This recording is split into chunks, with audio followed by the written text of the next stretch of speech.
എല്ലാവർക്കും പുതുവത്സര ആശംസകൾ. 2025 നിങ്ങളുടെ ജീവിതത്തിൽ ഭാഗ്യം കൊണ്ടുവരട്ടെ, ജോലി കൊണ്ടുവരട്ടെ, നിങ്ങളുടെ വീടിൻ്റെ ഐശ്വര്യം കൊണ്ടുവരട്ടെ, അച്ഛനും അമ്മയ്ക്കും മനസമാധാനത്തെ ജീവിക്കാൻ സാധിക്കട്ടെ. ഇതൊക്കെ തന്നെ ആശംസിക്കുന്നു കേട്ടോ.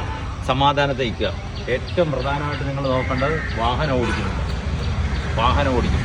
കാര്യം സ്പോർട്സിൽ ജോലി വേണ്ട ആൾക്കാരാണെങ്കിൽ നിങ്ങൾ ഒരു കാര്യം ശ്രദ്ധിക്കുക, എല്ലുകൾ ഓടിയാൻ പാടില്ല, അസ്ഥികൾ ഓടിയാൻ പാടില്ല. ട്രാഫിക് റൂൾസ് 100% പാലിക്കുക. അല്ലെങ്കിൽ അപ്പോഴാണ് നിങ്ങൾ അച്ഛനമ്മയെ സമാധാനത്തെ വിട്ടിരിക്കും. ജോലി വേണം, സ്പോർട്സിലാണ് ജോലി വേണ്ടെങ്കിൽ.